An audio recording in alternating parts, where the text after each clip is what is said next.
Imagine standing in a crowd of thousands, watching a frail old man in a tattered military uniform step onto a stage.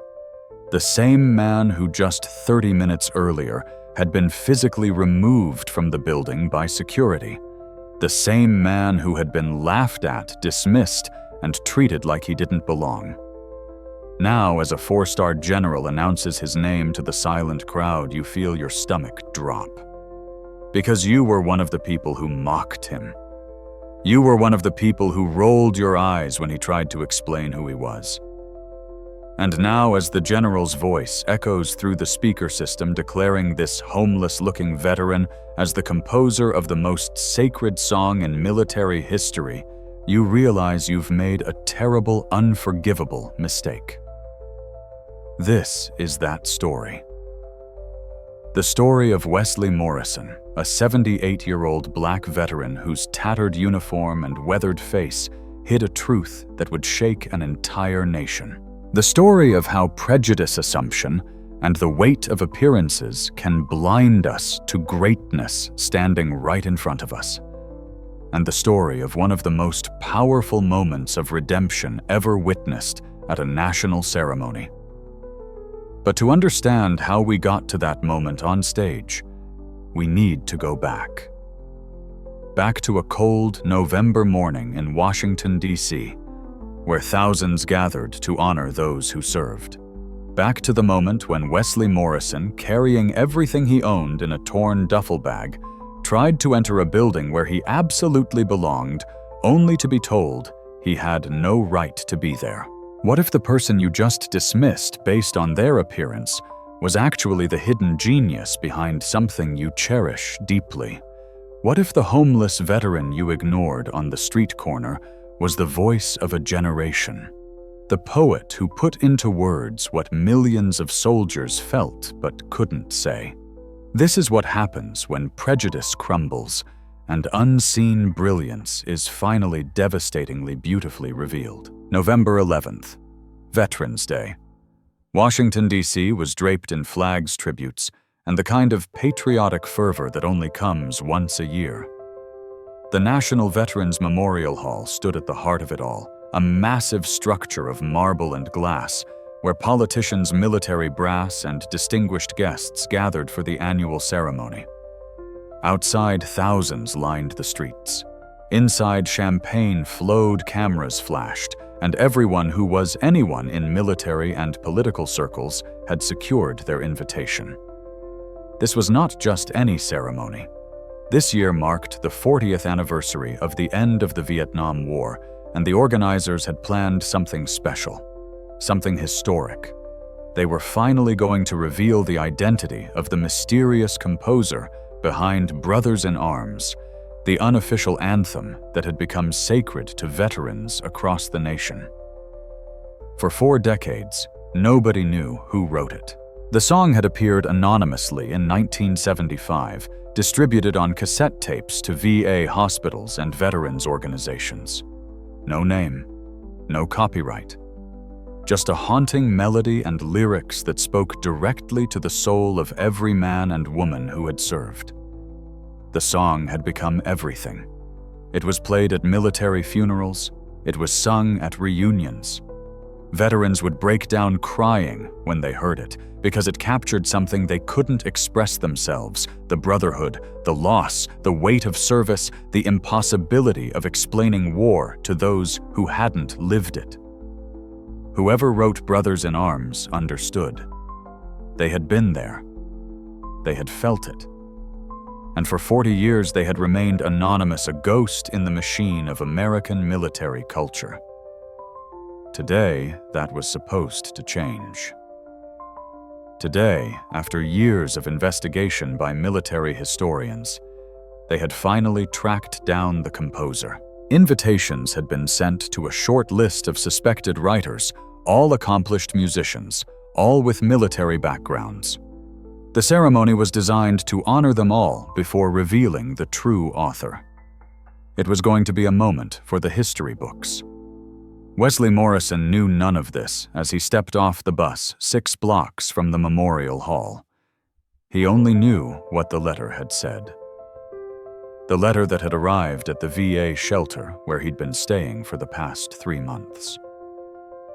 It was official, bearing the seal of the Department of Defense. It requested his presence at the Veterans Day ceremony. It said his attendance was of utmost importance. It didn't say why. Wesley had almost thrown it away, almost dismissed it as some kind of mistake or scam. Why would they want him there? He was nobody. Just another old vet trying to get by, trying to quiet the memories that still woke him up screaming 40 years after coming home. But something about the official seal, about the formal language, made him hold on to it, made him believe just for a moment that maybe someone remembered, maybe someone cared. So he had done his best to clean up. He'd taken a long shower at the shelter. He'd shaved carefully, his hands shaking slightly as the razor moved across his weathered face.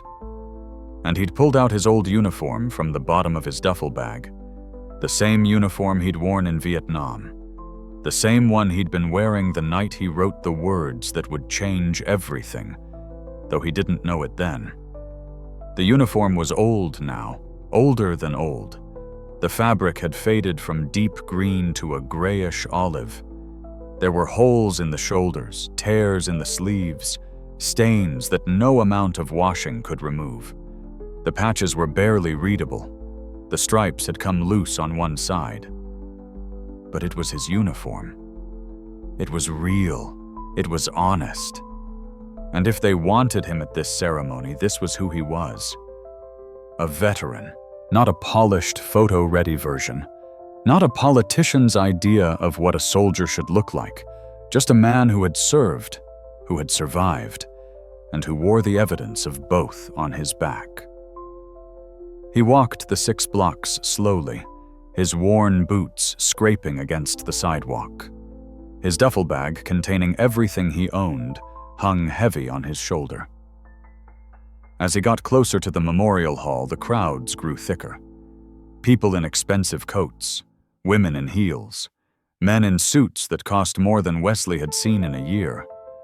They flowed around him like water around a stone, careful not to get too close, careful not to make eye contact. Wesley didn't mind. He was used to being invisible. It was safer that way. The entrance to Memorial Hall was flanked by 2 massive American flags and a red carpet that stretched from the street to the doors. Security personnel in crisp uniforms checked invitations directing the well-dressed crowd into the building. Wesley approached his hand, reaching into his jacket pocket for the letter. The security guard, a young man who couldn't have been more than 25, looked up as Wesley approached. His expression changed instantly. Pleasant professionalism shifted to cold assessment. His eyes traveled from Wesley's face to his uniform, lingering on every tear, every stain, every sign of wear. "Sir, I'm going to need you to step aside," the guard said, his hand moving subtly toward his radio. Wesley stopped. "I have a letter," he said quietly, pulling out the folded paper. "I was invited." The guard didn't reach for it. "Sir, this is a private event. Invited guests only. I'm going to need you to move along." "I am invited," Wesley repeated, holding out the letter. "It's from the Department of Defense. Says I need to be here." The guard's jaw tightened. Behind Wesley, the flow of well-dressed guests had slowed. People were watching now, whispering. A woman in a fur coat clutched her purse tighter. A man in a general's dress uniform frowned, shaking his head slightly. "Sir," the guard said louder now, "I don't know where you got that letter, but this event is for honored guests and veterans of distinction. This is not." He paused, his eyes traveling over Wesley's appearance again. "This is not a shelter. There are services available for homeless veterans, but this is not the place." The words landed like punches. Wesley felt his face grow hot. "I'm not looking for a handout," he said, his voice still quiet but firm. "I'm a veteran. I served, and I was invited." A second security guard had joined the first, then a third. They formed a wall between Wesley and the entrance, their body language making it clear he wasn't getting through. "Sir, we're going to have to ask you to leave," the first guard said. "Don't make this difficult." Behind them, through the glass doors, Wesley could see the interior of the hall. Chandeliers, white tablecloths, people laughing, drinking, celebrating. His people, his brothers and sisters. But he couldn't reach them. Couldn't cross the invisible line that separated the acceptable from the unacceptable. A woman's voice cut through the tension. "Is there a problem here?" A reporter camera crew in tow had noticed the commotion. She was young, polished her makeup perfect for television. Her eyes lit up with the predatory interest of someone who'd found an unexpected story. "No problem, ma'am," the security guard said quickly. "Just handling a situation. I can see that she set her camera operator already filming." "Sir," she addressed Wesley, "can you tell us what's happening?" Wesley looked at her, then at the camera, then at the growing crowd of onlookers. He felt the weight of their judgment, saw himself through their eyes. An old black man in a tattered uniform, clearly homeless, clearly out of place, trying to crash a party he didn't belong at. "I was invited," he said one more time, his voice barely above a whisper. The reporter's expression shifted to something like pity. "I'm sure you were, sweetheart," she said, in that tone people use when humoring someone they don't take seriously. "But this is a very exclusive event. Maybe you're thinking of a different ceremony? There are several veterans events happening around the city today." Someone in the crowd laughed. Someone else muttered something about security being too lax. A well-dressed couple shook their heads and walked past the woman leaning to her husband and whispering something that made him smirk. Wesley looked down at the letter in his hand. The official seal. The formal language. "Your presence is of utmost importance." He had believed it. He had actually believed that someone somewhere remembered, that someone cared, that after all these years he mattered. "Sir, for the last time, move along or we will remove you." The security guard's hand was on his arm now, gripping firmly. Wesley could have fought, could have argued, could have made a scene. But he was 78 years old and tired. So tired. Tired of fighting. Tired of proving himself. Tired of being invisible until he was inconvenient and then suddenly too visible. He pulled his arm free and stepped back. "I'm going," he said. The security guards relaxed. The reporter lost interest and turned away, already looking for better footage. The crowd resumed its flow into the building, the momentary disruption already forgotten. Just another homeless vet making trouble. Just another sad story in a city full of them. Wesley walked away from the entrance, his duffel bag heavy on his shoulder, the letter still clutched in his hand. He made it half a block before he had to stop leaning against a building, his breath coming hard. Not from exertion, from something deeper. From the crushing weight of being dismissed, of being judged, of being found worthless based on nothing but appearance. He had served his country, had bled for it, had watched friends die for it, had written words that though he didn't know it had comforted millions. And none of it mattered, because he didn't look the part, because his uniform was old, and his face was weathered, and his circumstances had reduced him to something people crossed the street to avoid. Wesley stood there against that building, and for the first time in a very long time, he allowed himself to feel the full weight of injustice. Not the injustice of war, which he had long ago accepted. Not the injustice of poverty, which he had learned to navigate. But the injustice of being invisible, of being dismissed, of being judged as worthless by people who had no idea who he was or what he'd done. Inside the memorial hall, the ceremony was beginning. Outside, the man they were about to honor stood alone on a street corner, wondering why he'd been fool enough to believe that letter in the first place. To understand what was happening inside that building, to understand why Wesley Morrison's presence was of utmost importance, you need to understand what Brothers in Arms meant to the military community. You need to understand how a single song released anonymously 40 years ago became more than music, became more than words, became a lifeline for generations of veterans struggling to make sense of what they'd seen and done. The song first appeared in 1975. The Vietnam War had just ended, and America was trying desperately to forget. Veterans were coming home to a country that didn't want to hear about it, didn't want to see them, didn't want to be reminded of a war it had lost. They were spat on, called baby killers, told to keep their experiences to themselves. The national shame was so thick you could choke on it, and the men and women who'd served were expected to swallow it all in silence. Into this poisonous atmosphere came a song. Nobody knew where it came from. One day, cassette tapes started appearing at VA hospitals. Plain tapes in plain cases with handwritten labels that said simply, "Brothers in Arms." No artist name, no record label, just the song. And oh, what a song it was. It opened with a simple guitar melody, then a voice. A black man's voice, deep and weathered, carrying the weight of experience in every note. The lyrics were poetry, raw, honest poetry that spoke directly to the veteran experience in a way nothing else had. We walked through fire, through the rain of steel and fear. We held each other when the darkness drew too near.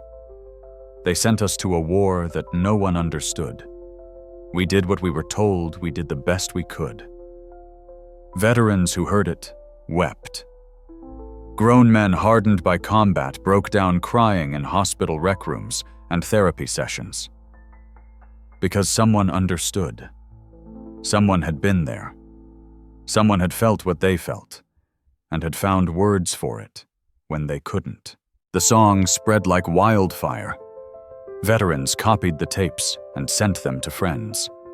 VA hospitals played it during group therapy. Veterans organizations made it their unofficial anthem. Within a year, every veteran of Vietnam knew Brothers in Arms.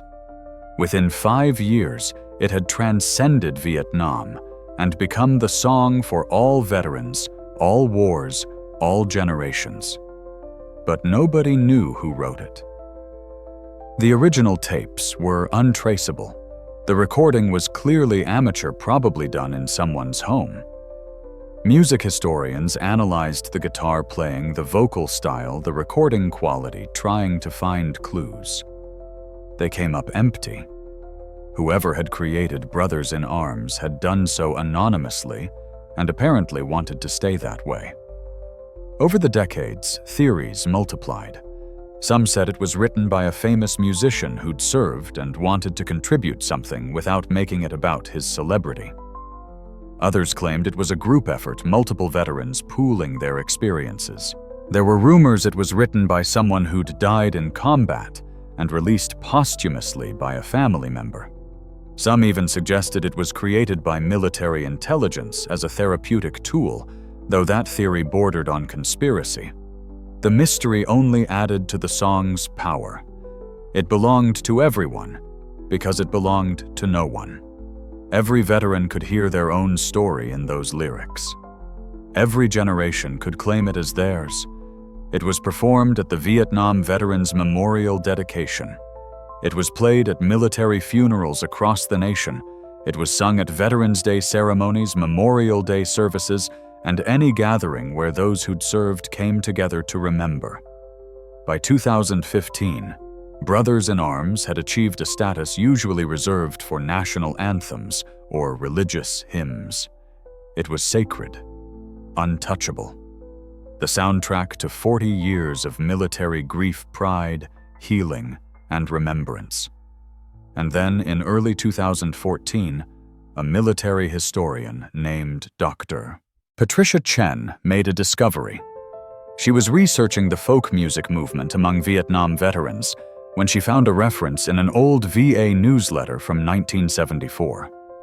It was a tiny mention, barely a paragraph, about a music therapy session at a VA hospital in North Carolina. The session had featured an original song by a patient identified only as WM. Dr. Chen almost missed it. But something made her dig deeper. She found the therapist who'd run that session now retired. The therapist remembered the song, remembered how powerful it was, remembered that the patient had refused to let his full name be used, had insisted on anonymity. But she had notes, patient files. And in those files was a full name, Wesley Morrison. Dr. Chen spent the next year tracking down every Wesley Morrison who'd served in Vietnam. There were dozens. Most were dead. Some had no connection to music. But one Wesley Morrison had been treated at that exact VA hospital at that exact time. One Wesley Morrison had disappeared from the system in the early 80s, last known address a shelter in Baltimore. One Wesley Morrison had apparently fallen through the cracks of the system he'd served. She brought her findings to the Veterans Affairs Department. They brought it to military historians. Those historians spent months verifying, cross-referencing, trying to be absolutely certain before making any announcements. They found more evidence. An old commanding officer who remembered Wesley playing guitar and writing songs to keep morale up. A fellow soldier who had a letter from Wesley that quoted lyrics almost identical to lines in Brothers in Arms. A military record showing that Wesley Morrison had been honorably discharged in 1973 with a Purple Heart and a Bronze Star. The evidence was overwhelming. Wesley Morrison had written Brothers in Arms. The mystery that had endured for 40 years was solved, and now they had to find him. It took 6 more months. The last known address was years old. The shelter system had no records going back that far. Wesley Morrison had no bank accounts, no property, no paper trail. He had become a ghost drifting through a system that had no room for ghosts. But finally, a researcher found him. A shelter in DC had a Wesley Morrison in their current residence list. Age matched, race matched, military service verified. They'd found him. The plan was set in motion immediately. The 40th anniversary of the end of Vietnam was approaching. Veterans Day would be perfect. They would gather the community, bring together the historians, the military brass, the media. They would celebrate the song that had meant so much to so many. And then, in a moment of perfect dramatic revelation, they would introduce the man who'd written it. The man who'd asked for nothing, wanted no credit, and had given everything. An invitation was sent to Wesley Morrison at the shelter address. Official, formal, requesting his presence for a matter of utmost importance. Nobody thought to explain why. Nobody thought to send a staff member to personally escort him. Nobody thought that a homeless veteran might not have appropriate clothing or transportation. Nobody thought that a 78-year-old black man in a tattered uniform might be turned away at the door of his own honoring ceremony. Inside the memorial hall, as Wesley stood dejected on the street corner, the ceremony was in full swing. The ballroom was magnificent. Crystal chandeliers cast warm light over tables draped in white linen. American flags stood at attention along the walls.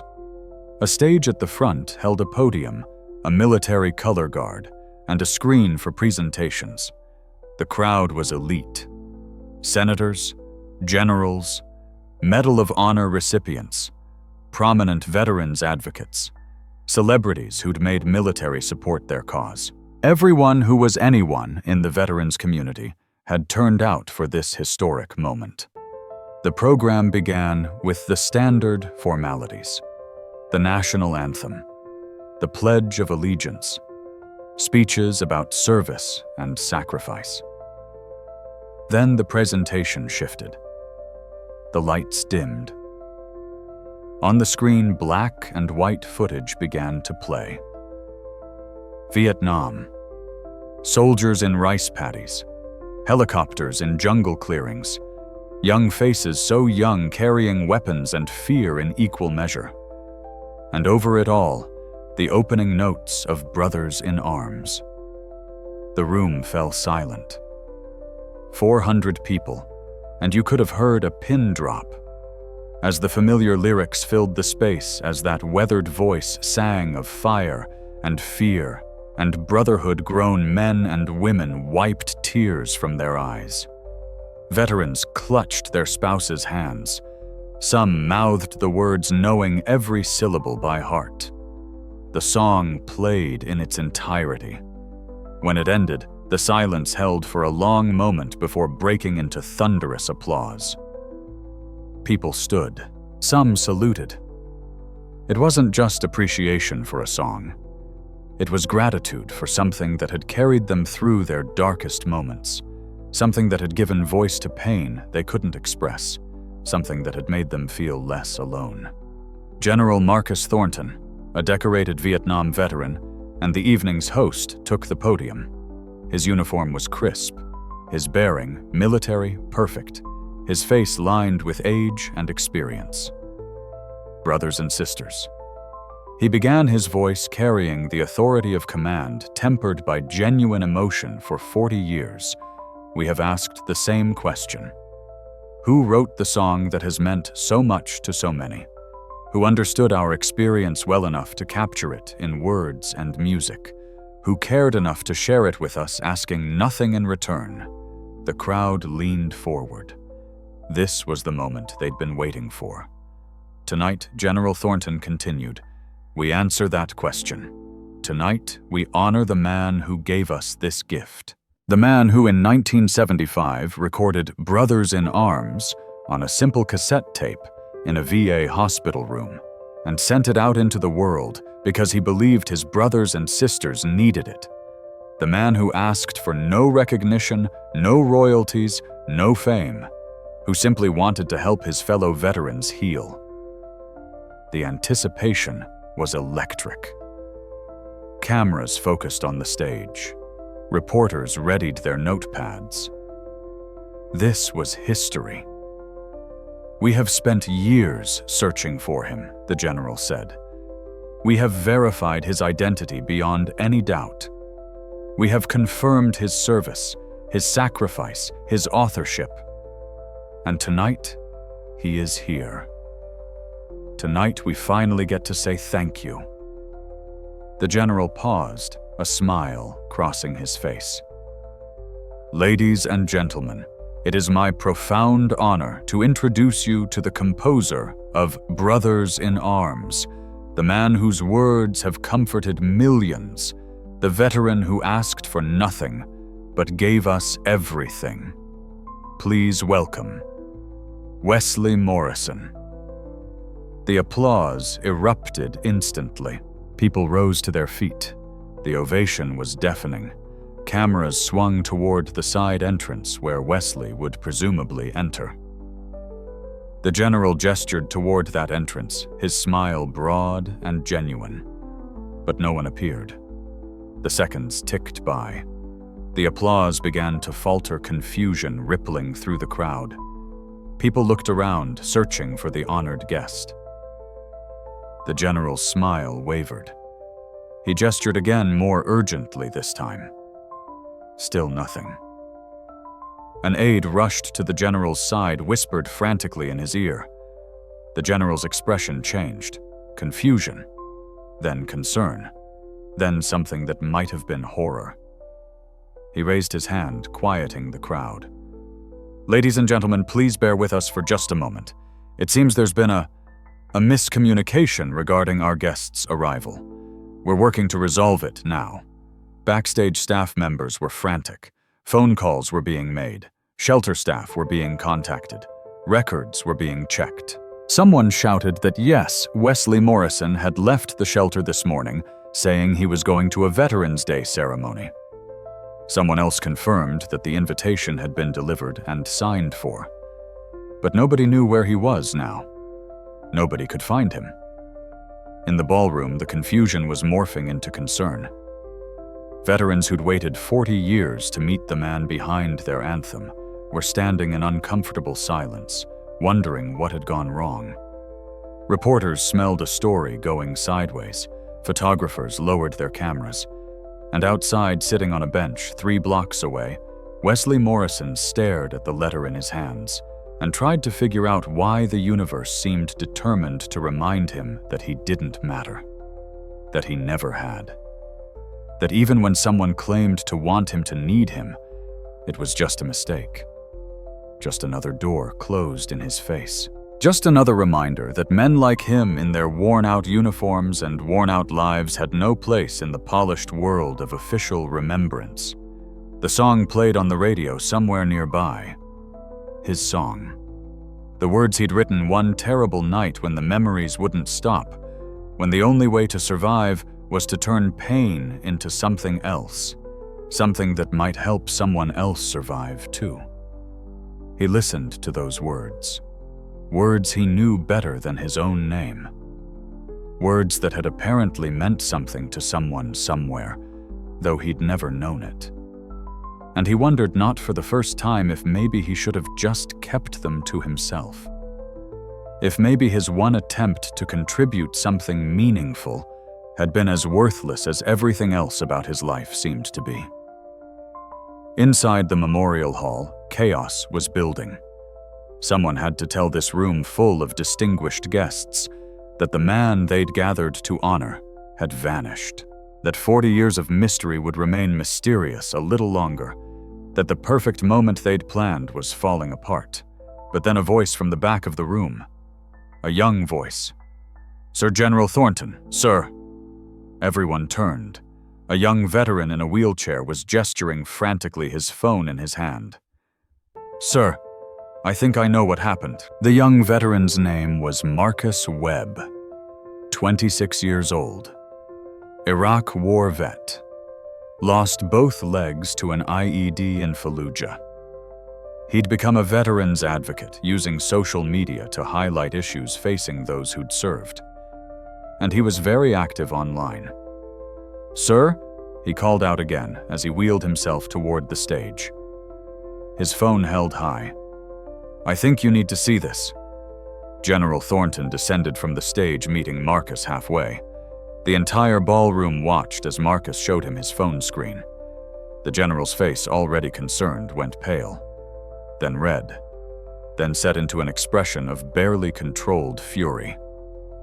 "Get this up on the screen," he ordered. "Right now." The technical crew scrambled. A moment later, Marcus's phone screen was projected onto the massive display behind the stage. It was a video. Already viral, apparently, with thousands of views in just the past 20 minutes. The video showed the entrance to this very building. The timestamp was from earlier that morning, and there, clear as day, was Wesley Morrison.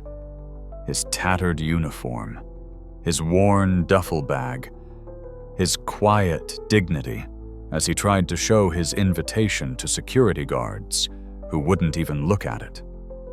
The ballroom watched in horrified silence as the scene played out. Watched as their colleague, their brother, the man they'd gathered to honor, was dismissed, mocked, turned away, treated like trash while they sat inside drinking champagne and congratulating themselves on their respect for veterans. The video had been posted by the reporter who'd briefly interviewed Wesley. She'd thought it was a human interest piece about homeless vets trying to crash exclusive events. Her caption read, "Even on Veterans Day, some still don't understand boundaries. Homeless vet tries to enter exclusive ceremony. A reminder that mental health services are still needed. Veterans Day, mental health matters." The irony was devastating. The cruelty was unintentional but absolute. And as 400 of the nation's most prominent military figures watched this man be turned away from his own ceremony, the weight of their collective failure settled over the room like a burial shroud. "Find him!" General Thornton's voice was quiet, but carried command that made everyone snap to attention. "I don't care what it takes. Find Wesley Morrison and bring him here. Now!" The room erupted into action. Staff members made calls. Veterans volunteered to search. Someone pulled up the shelter address. Someone else was already coordinating with DC police to help locate him. The ceremony had become a rescue mission, but Marcus Webb had another idea. "Sir," he said to the general, "with your permission, I'd like to try something." Within minutes, Marcus had used his considerable social media following to put out a call. A photo of Wesley from the video. A message, urgent, looking for Wesley Morrison, Vietnam vet, author of Brothers in Arms, last seen near Memorial Hall. If you see this man, please approach respectfully and let him know his community is looking for him. He is an honored guest. He is a hero. And we failed him today. Help us make it right. The post went viral immediately. Thousands of shares, tens of thousands. Veterans across DC saw it. Civilians saw it. Within 10 minutes, sightings started coming in. Someone had seen an old veteran in a tattered uniform sitting on a bench near the Washington Monument. Someone else spotted him at a coffee shop. Another report placed him walking along the National Mall. Meanwhile, inside Memorial Hall, General Thornton had made a decision.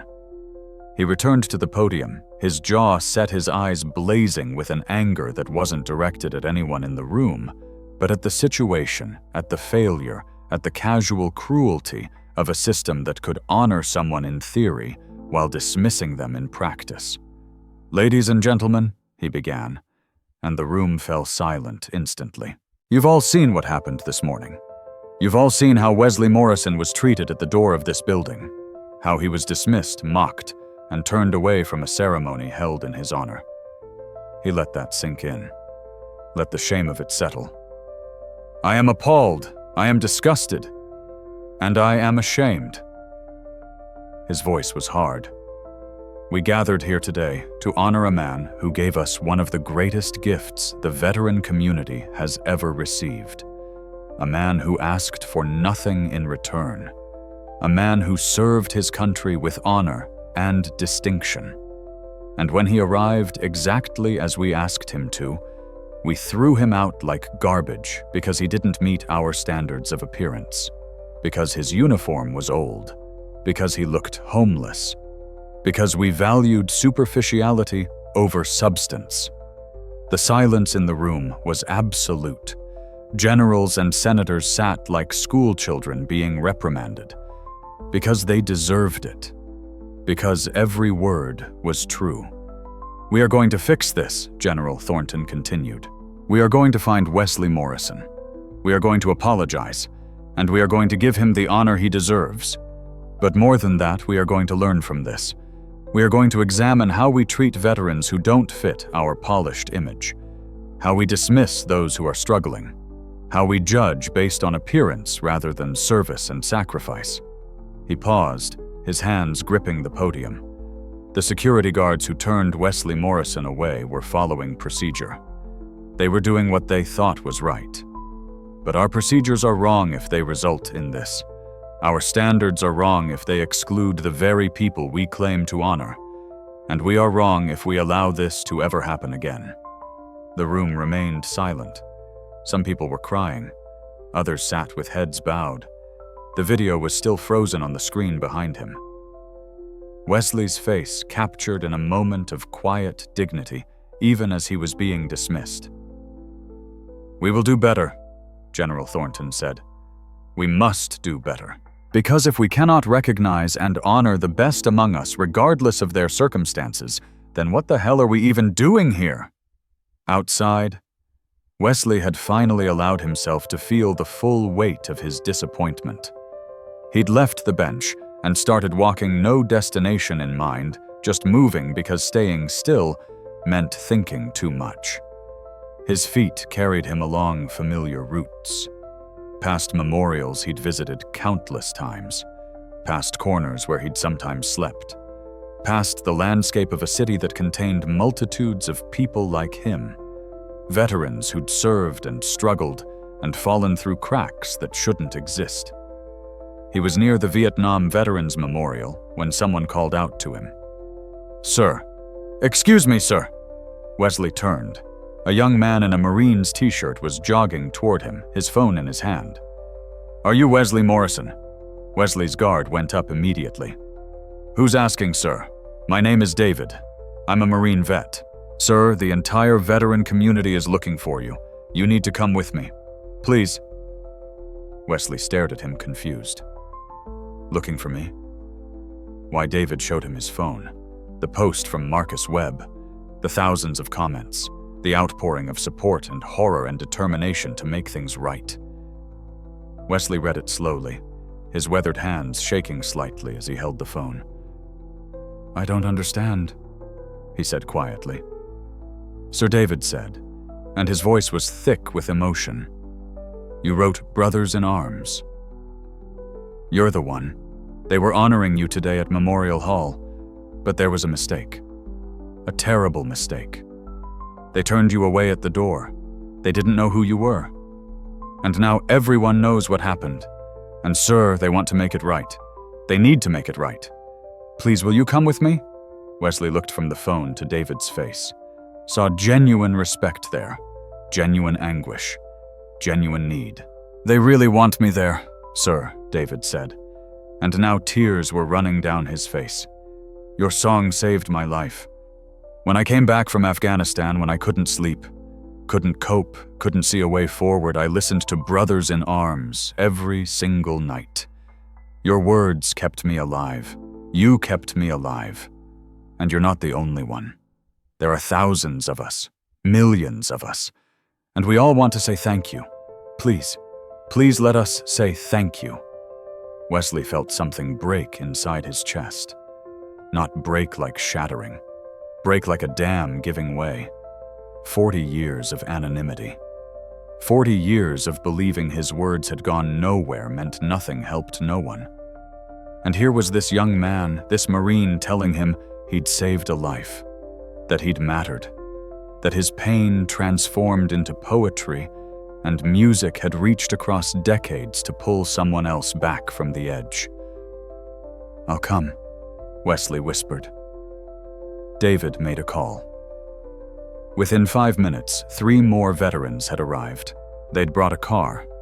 They treated Wesley with a respect and gentleness that made his throat tight. They asked if he needed anything. Water, food. Were his feet okay from walking? They were careful with his duffel bag, treating it like it contained precious cargo. The drive back to Memorial Hall was strange and surreal. Wesley sat in the back seat watching the city pass by, listening to these young veterans talk about his song, about what it meant to them, about the lines that had hit them hardest, about the times they'd needed it most. The verse about coming home, one of them said, about how nobody understands and you can't explain it. Man, I must have played that 1,000 times. Just knowing someone else felt it too, that made all the difference. Another nodded. The bridge, the part about carrying your brothers in your heart. I played that at my buddy's funeral. His family said it was perfect. I told them I wish I knew who wrote it so I could thank them. And now here you are. Wesley listened, overwhelmed. He'd written those words in a VA hospital room alone, drowning in memories he couldn't escape. He'd written them at 3 a.m. when sleep was impossible, and the only way to survive was to make something from the pain. He'd recorded them on a borrowed cassette recorder, his guitar barely in tune, his voice rough from crying. He'd made copies and left them in the hospital common areas, in therapy offices, anywhere a vet might find them. He'd never expected them to spread, never expected them to last, never expected them to matter to anyone but maybe a few guys in that one hospital. But they had spread. They had lasted. They had mattered. And he'd never known. As they approached Memorial Hall, Wesley saw the scene had changed dramatically from that morning. The red carpet was still there. The flags still flew. But now lining both sides of the entrance, standing at attention in a formation that stretched down the block, were veterans. Dozens of them, hundreds, young and old, men and women, every branch of service, some in uniform, some in civilian clothes, some in wheelchairs, some on crutches, all standing in silent respect. The car pulled up to the entrance.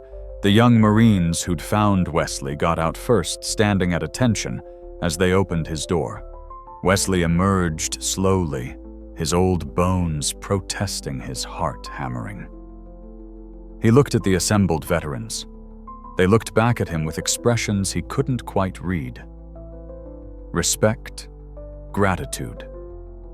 Something bigger than both. Then, as one, every veteran capable of it saluted. A crisp military salute. Holding it. Honoring him. Wesley's hand moved automatically to return the salute muscle memory from decades ago taking over. His eyes were wet. His throat was closed. He stood there, an old man in a tattered uniform being honored by warriors who understood what that uniform represented better than anyone.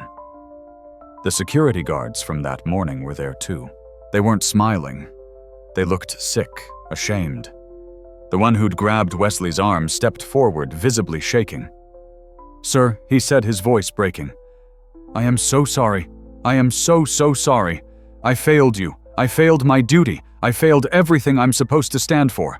I have no excuse. I'm sorry." Wesley looked at this young man, barely old enough to shave, carrying the weight of an honest mistake that had become a viral catastrophe. He thought about judgment, about how quickly we dismiss people based on appearance, about how he'd been on the receiving end of that judgment his entire life. And he thought about grace. "You were doing your job," Wesley said quietly. "You didn't know." "It's okay." "It's not okay, sir," the guard said, tears streaming down his face now. "It's not okay at all." "No," Wesley agreed. "It's not. But we learn. We do better. That's all we can do." The doors to Memorial Hall stood open. Inside, Wesley could hear movement.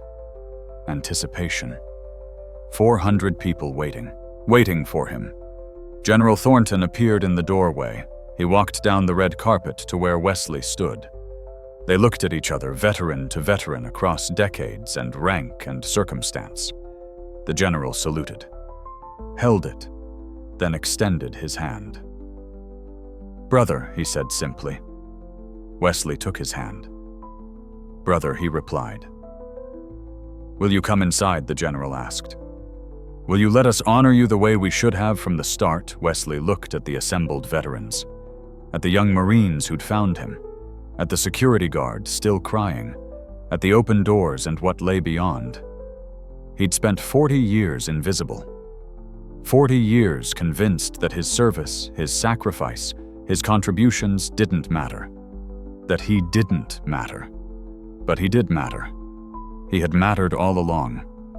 And maybe, just maybe, it was time to stop being invisible. "Yes," Wesley said. "I'll come inside." The cheer that went up from the assembled veterans was deafening.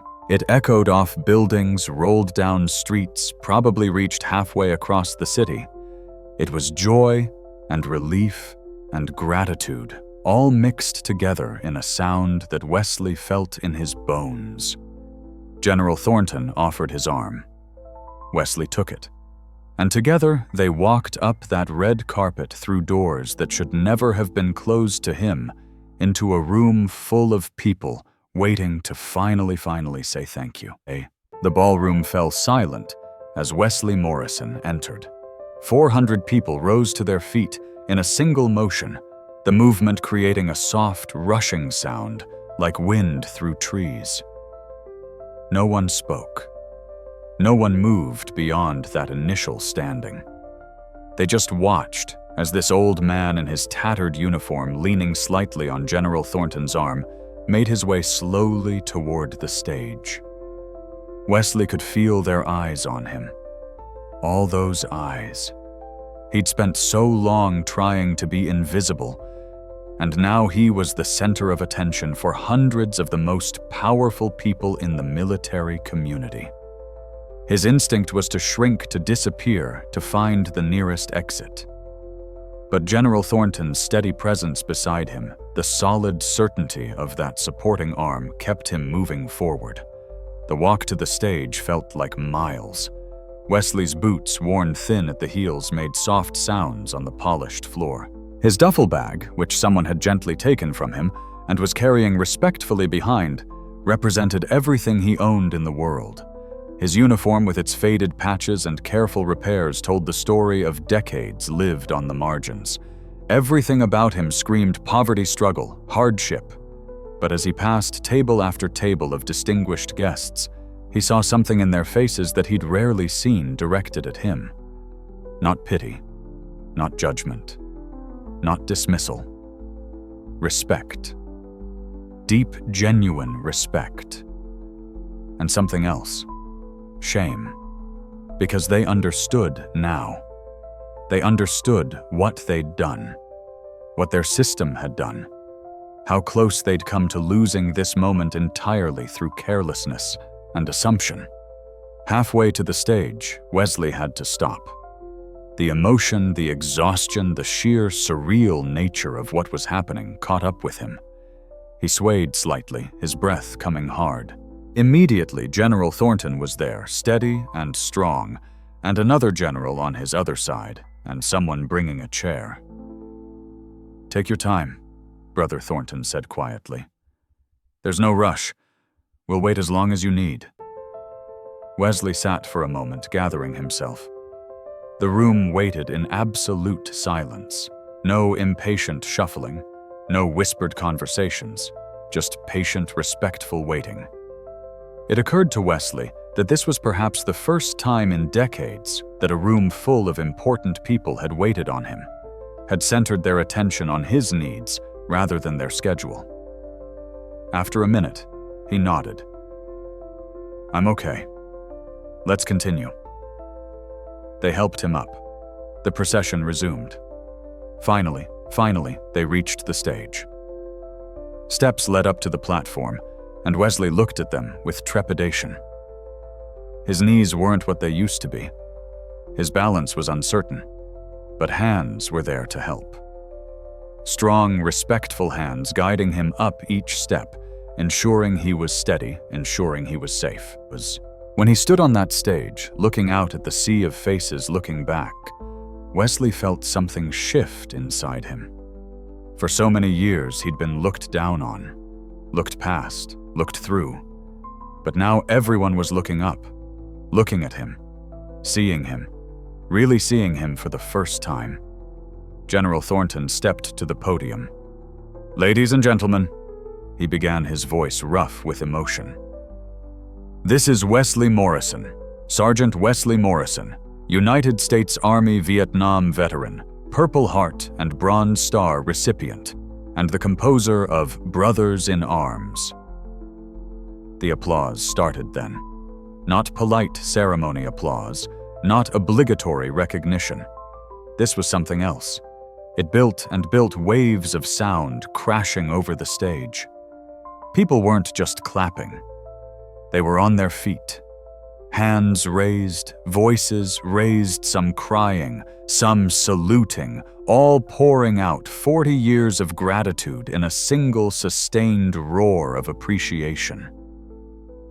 Wesley stood there overwhelmed. He'd never been applauded before, never been honored, never been recognized. He didn't know what to do with his hands, with his face, with the tears that were now streaming down his weathered cheeks. The ovation went on for 5 minutes. Then 10. General Thornton didn't try to stop it. This wasn't his moment to control. This was something that needed to happen, something that had been building for 4 decades and now was finally necessarily being released. When the applause finally subsided, when people had exhausted themselves and sat back down wiping tears and steadying their breathing, General Thornton spoke again. "We failed you this morning," he said, addressing Wesley directly. "We failed you in the worst possible way. You came when we asked you to come. You showed up in your uniform, the same uniform you wore in service to this nation, the same uniform you wore when you wrote the words that have meant so much to so many. And we turned you away. We judged you on your appearance. We dismissed you as worthless. We treated you like you didn't belong in a building dedicated to honoring people exactly like you." The general's voice was shaking now. "There is no excuse for that. There is no justification. We were wrong. Completely, utterly, inexcusably wrong. And on behalf of everyone in this room, on behalf of the organization that planned this event, on behalf of the security personnel who turned you away, I apologize. I am deeply, profoundly sorry." He turned to face Wesley directly. "But more than that, I want to thank you. Thank you for coming back. Thank you for giving us a chance to make this right. Thank you for showing us grace when you had every right to walk away and never look back. And thank you for writing the song that has carried so many of us through our darkest times." Wesley tried to speak, but couldn't. His throat was too tight, his emotions too raw. So he just nodded, and the general understood. "We've prepared something," Thornton continued, addressing the room again. "We've put together a presentation about the impact of Brothers in Arms, about how it's been used in therapy, in memorial services, in moments of crisis and moments of healing. We want you to see what your words have meant, Wesley. We want you to understand the magnitude of the gift you gave us." The lights dimmed. The screen behind the stage lit up. And for the next 20 minutes, Wesley Morrison watched the story of his song unfold. He saw clips of veterans talking about how it had helped them, therapists explaining how they used it in treatment, families describing how it had been played at funerals for their loved ones, video after video of people saying, "This song saved me," or "This song helped me understand," or "This song let me know I wasn't alone." There was a Gold Star mother who'd played it at her son's funeral and said it was the only thing that captured what her son had experienced. An Iraq veteran who'd listened to it on repeat during a suicidal depression and credited it with keeping him alive long enough to get help. A Vietnam vet who'd carried the lyrics in his wallet for 30 years and read them whenever he felt lost. A military chaplain who'd used it to reach soldiers who couldn't talk about their trauma any other way. On and on it went. Testimony after testimony. Life after life touched, changed, saved by words Wesley had written in a moment of desperation, never imagining they would reach beyond the walls of one VA hospital.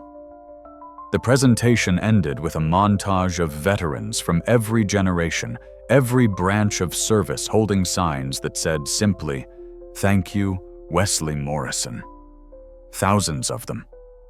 The video had clearly been put together quickly in the hours since they'd identified him, but the participation had been immediate and overwhelming. Veterans wanted to say thank you, needed to say thank you.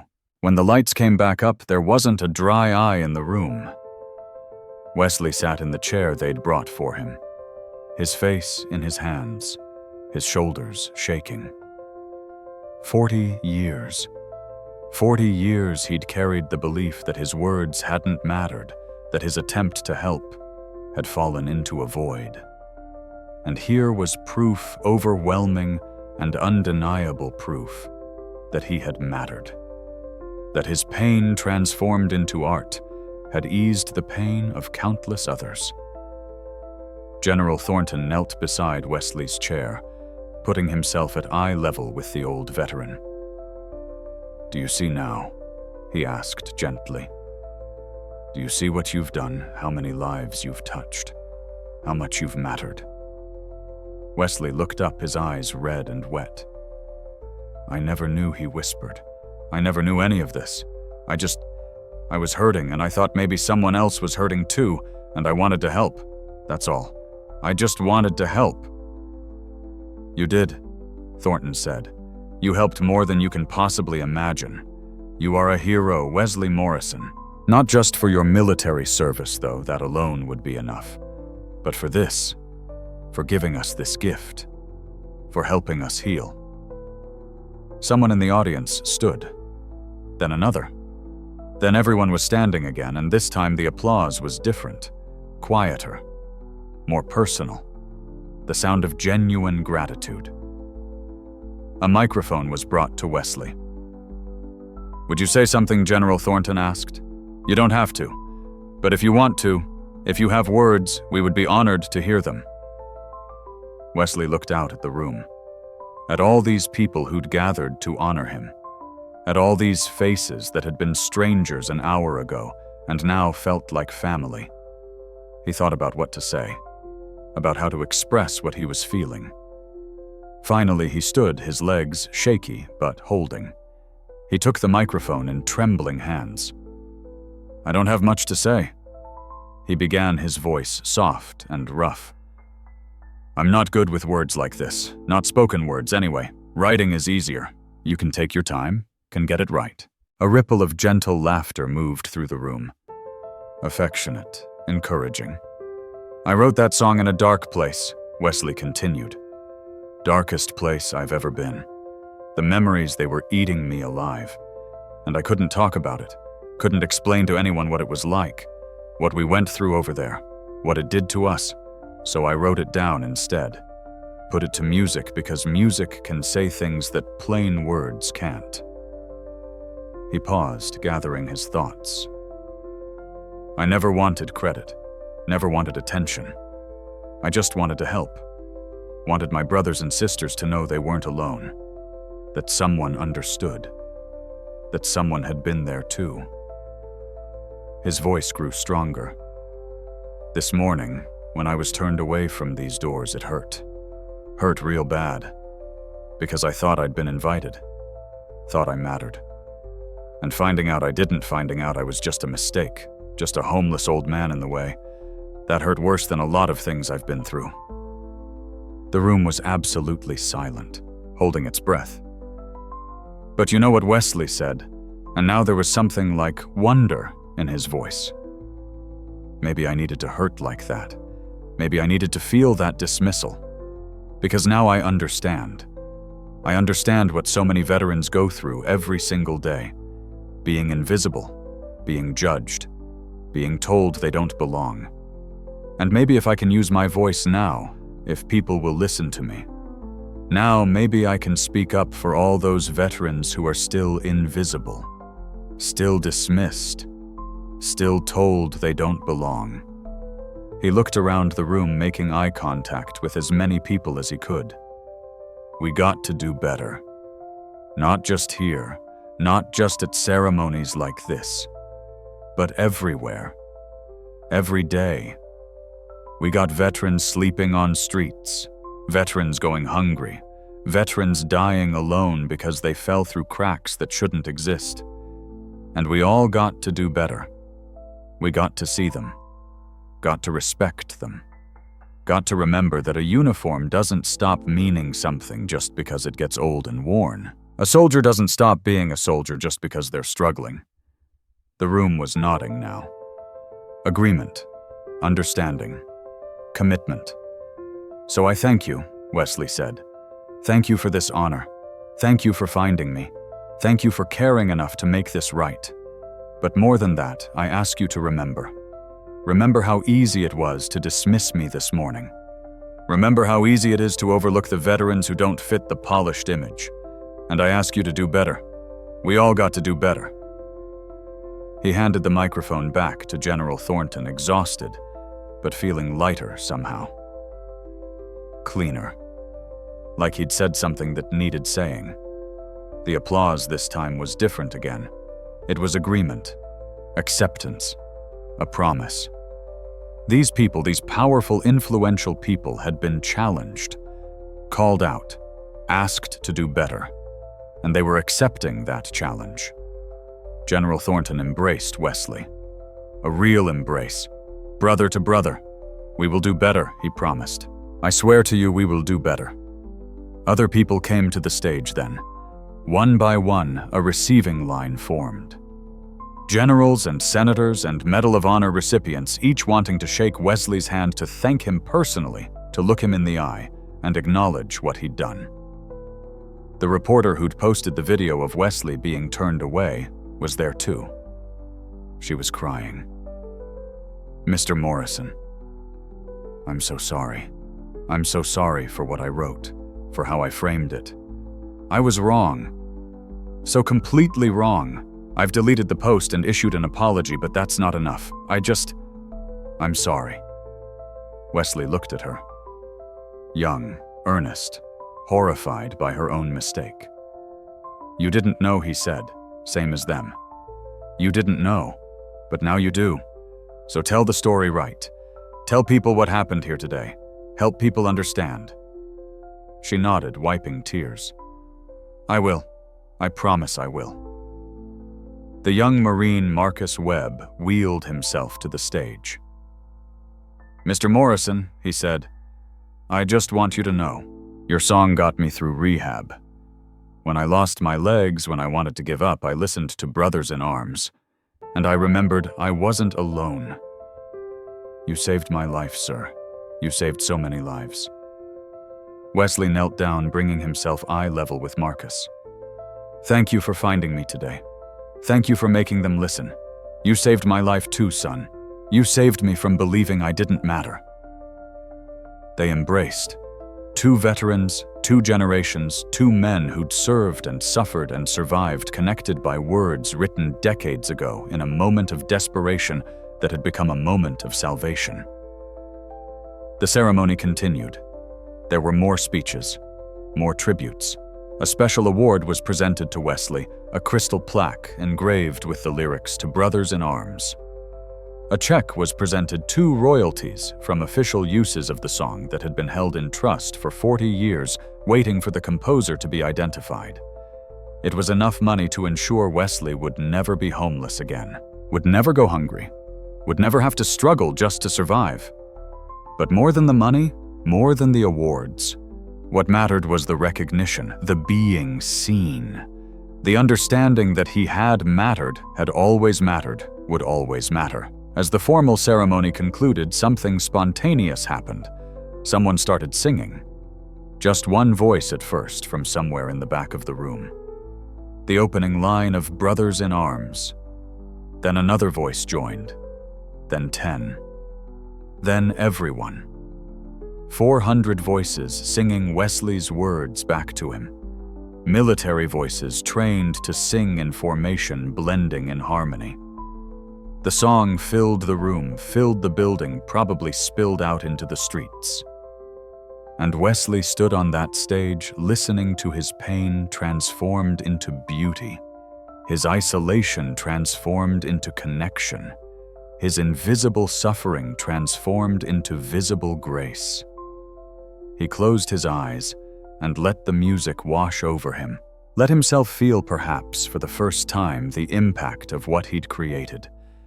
Let himself believe perhaps for the first time that his life had meaning, that his service mattered, that he mattered.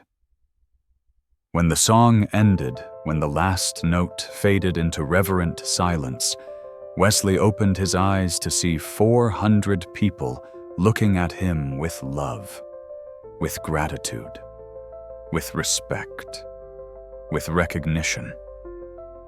He had been invisible for so long, but not anymore. Never again. The ceremony officially ended around 2 in the afternoon, but nobody wanted to leave.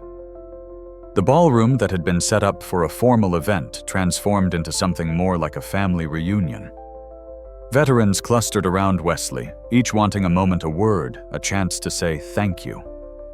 He listened to story after story, each one adding to his understanding of what his song had done. A Vietnam vet told him about playing it at his daughter's wedding, explaining to her why it mattered that she understand where he'd been. An Afghanistan veteran described listening to it in a hospital bed after losing his arm, finding comfort in words that acknowledged pain without demanding he pretend to be okay. A woman who'd served in Desert Storm talked about singing it with her unit, how it had bonded them in a way nothing else could. General Thornton stayed close, protective, and respectful, ensuring Wesley wasn't overwhelmed, making sure he had water and food, giving him breaks when needed. At one point, he pulled Wesley aside to a quieter corner. "We need to talk about next steps," he said gently. "The shelter isn't appropriate. You need a real home. We have resources, VA housing programs, organizations that specialize in helping veterans transition. And with the royalties from your song, you'll have financial stability for the first time in a long time." Wesley nodded slowly. "I don't know how to live any other way," he admitted. "Been on the streets so long, I'm not sure I remember how to be anywhere else." "You'll relearn," Thornton assured him. "And you won't be alone. I'm going to personally ensure you have support. Therapy if you want it. Medical care. Whatever you need. You've given us so much. Let us give back." "I didn't do it for payback," Wesley said. "I know. That's exactly why you deserve it." As the afternoon wore on, media requests started pouring in. Everyone wanted to interview Wesley. National news, military publications, talk shows, podcasts. His story had gone viral in the hours since the ceremony began. The video of him being turned away, combined with the revelation of who he was, had struck a nerve.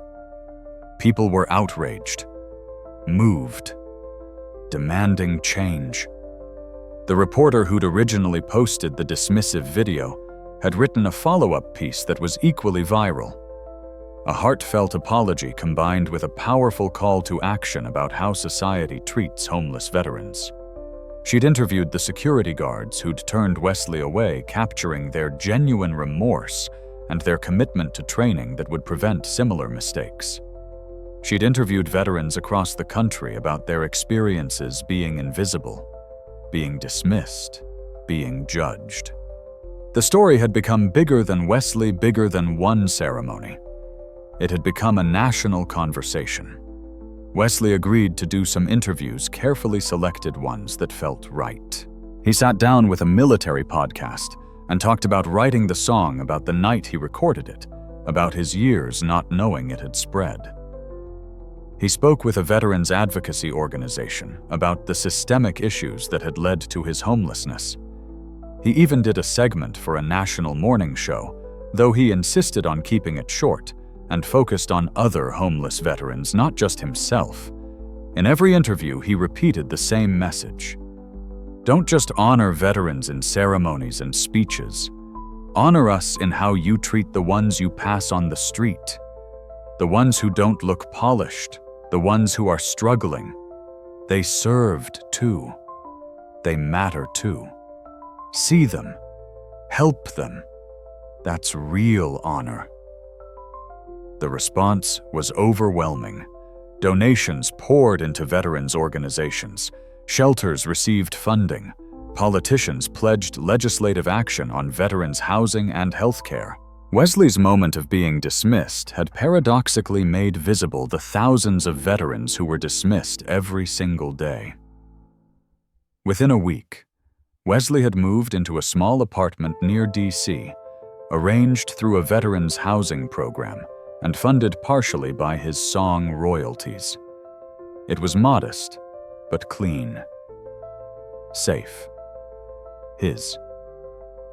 For the first time in decades, he had a key to a door that was his own.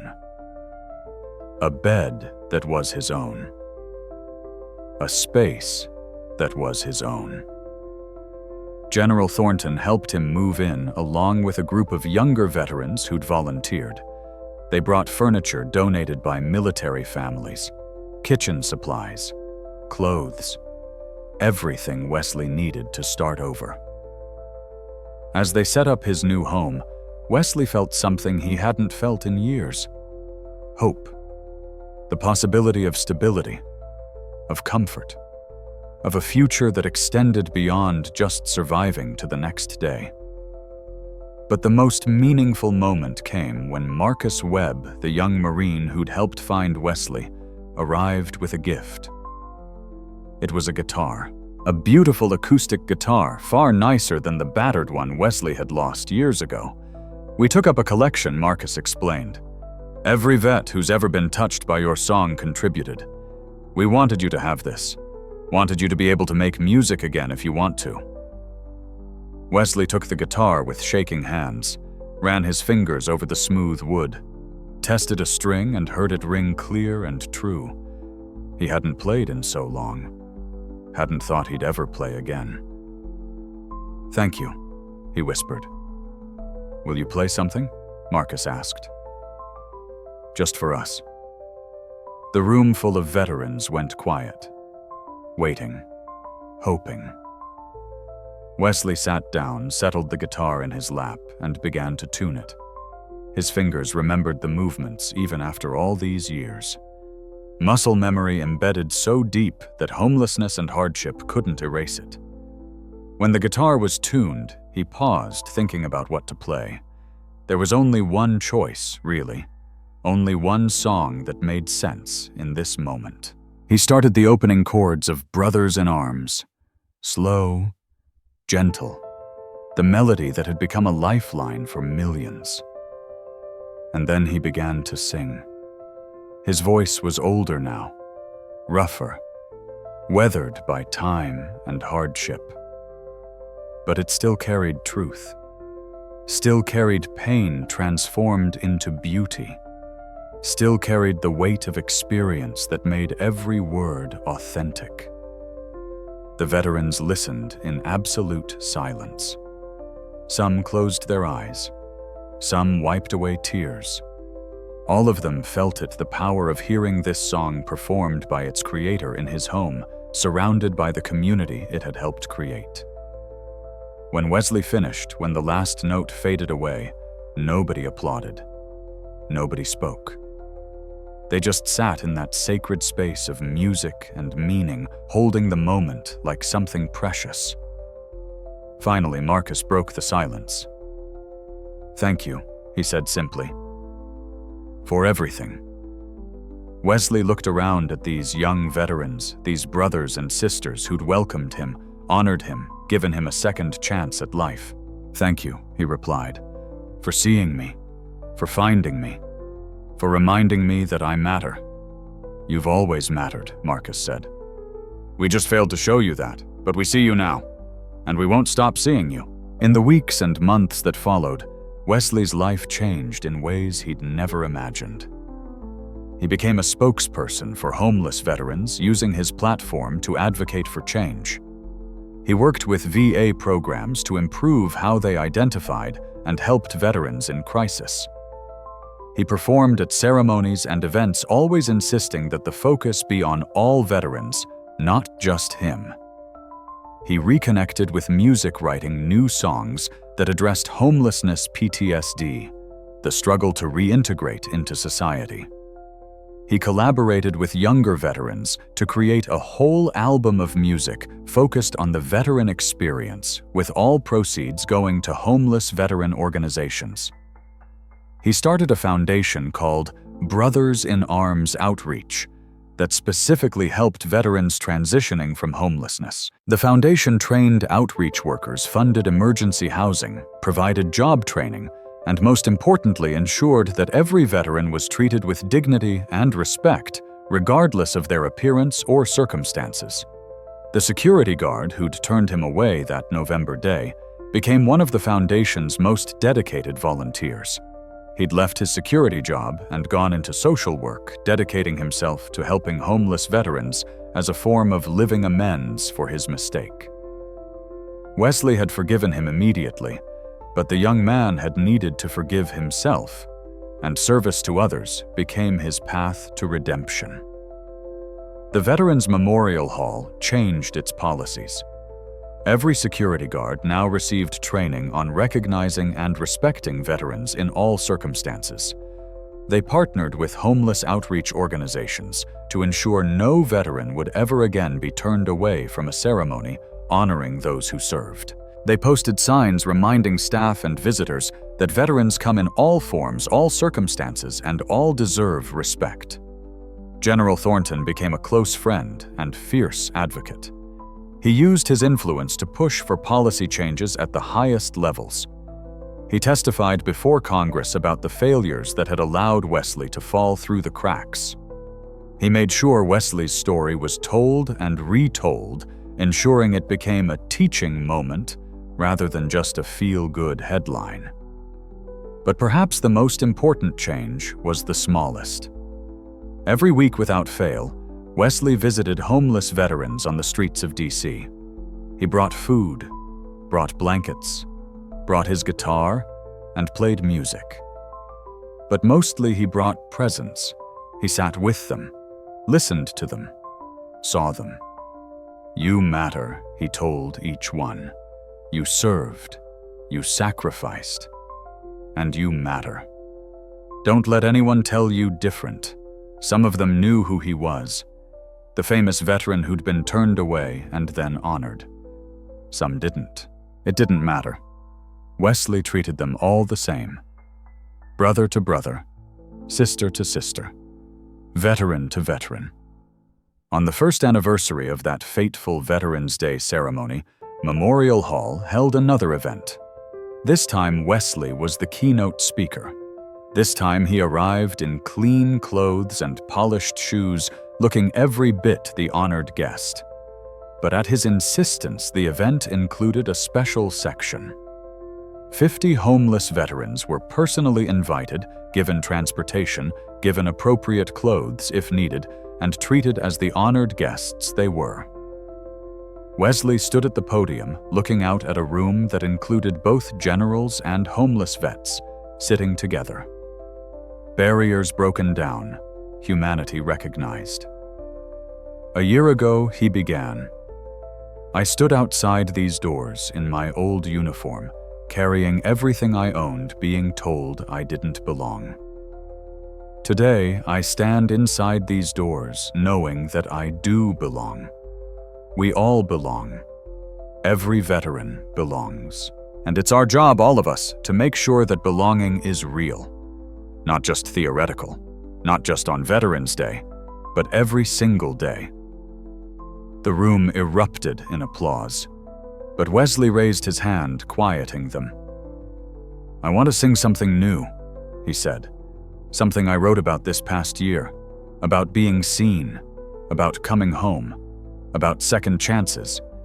It's called Beyond the Uniform." He began to play his guitar, ringing clear through the hall's sound system. The lyrics spoke of judgment and redemption, of being invisible, and being seen, of the truth that a person's worth isn't measured by their circumstances, but by their service, their sacrifice, their essential humanity. As he sang, homeless veterans and four-star generals alike wiped tears from their eyes, because the message was universal, because it was true, because Wesley Morrison, through pain and hardship and ultimate triumph, had found words for something everyone needed to hear. When he finished, the standing ovation lasted 10 minutes, but Wesley was already thinking ahead, already planning the next outreach visit, already working on the next song, already ensuring that his second chance would be used to create second chances for others. Because that's what mattered. Not the fame, or the recognition, or the redemption. What mattered was seeing the invisible, honoring the forgotten, ensuring that every veteran, regardless of their uniform's condition or their circumstances, knew they mattered. Wesley Morrison had been invisible for 40 years. But now he was using his visibility to shine a light on everyone else who was being overlooked. Using his voice to amplify voices that weren't being heard.